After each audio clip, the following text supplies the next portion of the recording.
मेरा नाम आयुष गौतम है। मैं ओरिजिनली कानपुर से हूँ। मैं क्लास 9 से आकाश का पार्ट हूँ क्लासरूम प्रोग्राम का, और अभी सीओई लखनऊ में नीट की प्रिपरेशन कर रहा हूँ क्लास 12। बचपन में तो मैं पायलट बनना चाहता था, लेकिन जैसे जैसे क्लासेस बढ़ी और साइंस और पढ़ना चालू करा तो मेरा बायो में इंटरेस्ट और बढ़ा। और फिर मैंने मेरी दीदी भी हैं जो डॉक्टर हैं, उनको देखा, उनकी बातें सुनी, कॉलेज लाइफ कैसी थी, अभी डॉक्टर हैं तो कैसा मतलब चल रहा है उनका। तो उससे मुझे और ऐसा लगा कि करना चाहिए, डॉक्टर ही अच्छा प्रोफेशन है मेरे लिए। आकाश पहले से सब लोग जानते ही हैं कि आकाश की रैंकिंग कैसी आई है, और आई थिंक मुझे लगता था कि मैं अगर डॉक्टर बनूंगा तो बहुत ही अच्छी रैंक से ही बनना चाहूँगा।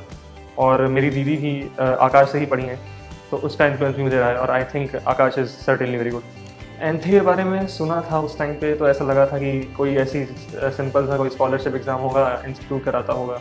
लेकिन जब मैंने दिया तो मुझे पता चला कि मेरी अभी पोजीशन क्या है स्टडी में, और मैं कहाँ स्टैंड करता हूँ अपने कॉम्पिटिटर्स के बीच में। स्कॉलरशिप का भी अच्छा था कि हाँ अच्छी बात है स्कॉलरशिप मिल गई, लेकिन मेरे हिसाब से मेनली एंथ देने का पर्पज़ ये हुआ कि आपको पता चलेगा कि आप कहाँ स्टैंड कर रहे हैं दूसरे बच्चों के बीच में। क्लास 11 से ही मैंने नीट की प्रिपरेशन स्टार्ट करी थी, और जब मैं यहाँ पे सीओई लखनऊ में आया तब मेरे हिसाब से असली प्रिपरेशन स्टार्ट हुई नीट की। मेन मेरे हिसाब से रहा है एनसीईआरटी का role, hard work, consistency actually बहुत इंपॉर्टेंट है। आपको 2 साल ऐसा नहीं कि आप एक दिन पढ़ के रुक जाइए और हो जाएगा आपका नीट में। आपको हमें लगातार मतलब एक कंसिस्टेंसी मेंटेन करनी है, एक टाइम टेबल, एक शेड्यूल के हिसाब से चलना पड़ेगा। और एक चीज़ और है कि आकाश के टेस्ट सीरीज़, आकाश के जो मॉड्यूल्स हैं उनके क्वेश्चंस वो भी काफ़ी अच्छे रहते हैं प्रिपरेशन के लिए। और आपको एक टेस्ट मिस ना करें कभी, ये भी काफ़ी इंपॉर्टेंट है। हमेशा सारे टेस्ट दें, सारे टीचर्स की बात ध्यान से सुनें, डिस्कशंस का पार्ट लें, एरर एनालिसिस का भी बहुत इंपॉर्टेंट रोल है। एनसीईआरटी प्रिपरेशन में एक बात रहती है कि आप अंडरलाइन कर लीजिए वो पॉइंट जो ऐसा लगे कि बहुत ही मतलब इससे क्वेश्चन बन सकता है। मैं एक चीज़ करता हूँ कि जैसे एक टाइप होता है क्वेश्चन मार्किंग का असर्शन रीजन, तो मैं जैसे कोई स्टेटमेंट है जिसमें लग रहा है कि असर्शन रीजन बन सकता है तो मैं उसके बगल में लिख लेता हूँ कि असर्शन रीजन। मॉड्यूल से कुछ पॉइंट्स होते हैं जो ऐसा लगता है कि हाँ आ सकते हैं नीट में, तो मैं उन्हें साइड में लिख लेता हूँ, साइड में स्पेस जो रहती है एनसीईआरटी के। कुछ क्वेश्चन जो पिछले प्रीवियस पेपर्स में गलत हुए हैं उनको आप लिख लीजिए क्वेश्चन चैप्टर के एंड में, वो भी काफ़ी हेल्पफुल रहेगा।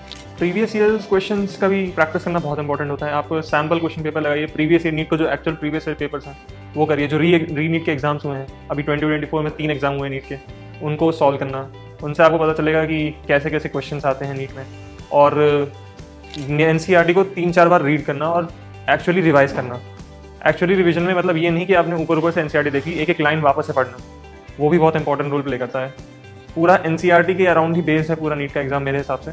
एनसीईआरटी पे ना ही केवल बायोलॉजी की, फिजिक्स और केमिस्ट्री दोनों की एनसीईआरटी पढ़ना बहुत इंपॉर्टेंट है। लास्ट के 3 महीनों में प्रिपरेशन काफ़ी ज़्यादा इंपॉर्टेंट रहती है। एक्चुअली में आप पूरा साल पढ़ें लेकिन लास्ट के 3 महीने ना पढ़ें तो पूरा साल ही बर्बाद हो जाता है।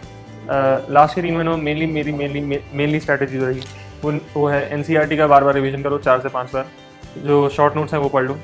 एफटीएस जो फाइनल टेस्ट सीरीज़ है आकाश की, उसके सारे टेस्ट को कोई मिस ना करो। जो आकाश के एरर एनालिसिस होता है वो भी बहुत अच्छा रहता है, इंपॉर्टेंट रहता है। जो डिस्कशन वो लोग रखते हैं उससे भी काफ़ी हेल्प रही मुझे। जो मेरे वीक टॉपिक्स थे वो काफ़ी इंप्रूव हो गए थे, और काफ़ी ज़्यादा स्कोर मुझे ऐसा लगा कि स्कोर बूस्टर आखिरी के लास्ट 3 महीने रहे मेरे। तो एफटीएस के जो फुल सिलेबस टेस्ट थे मेरे हिसाब से वही सबसे इंपॉर्टेंट रहे। कुछ ऐसी चीज़ें रहीं जैसे पूरा सिलेबस टेस्ट में एक ये चीज़ रहती है कि आपको हर चीज़ नहीं याद रह पाएगी, आप हर चीज़ पेपर के पहले रिवाइज नहीं कर सकते।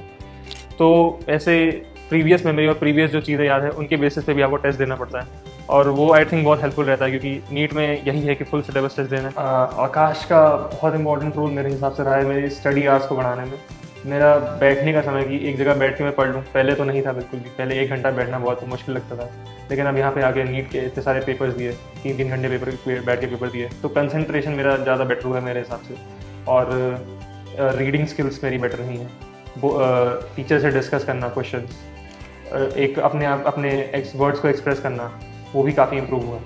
नीट एस्पिरेंट से तो मैं यही बोलना चाहता हूँ कि आप अगर सही में डॉक्टर बनना चाहते हैं, नीट की तैयारी कर रहे हैं, तो आप डिस्ट्रैक्शंस दूर हो जाइए। सोशल मीडिया से तो बिल्कुल ही दूर हो जाइए, बहुत ज़्यादा ऐसा रैंक किलर की तरह कह सकते हैं उसे। और एक बात ये है कि आप ये ध्यान रखिए कि आप एनसीईआरटी बार बार पढ़िए, प्रीवियस पेपर्स लगाइए, जितने ज़्यादा क्वेश्चन हो सकते हैं प्रैक्टिस करिए। यही सब बहुत ज़्यादा हेल्पफुल रहता है आगे जाके। एंड में जब आप रिविजन करेंगे तो आपको ऐसा लगेगा कि हाँ अब मैं अभी नीट के पेपर के लिए तैयार हूँ। And best of luck for your NEET preparation, and I hope you get selected in a good college.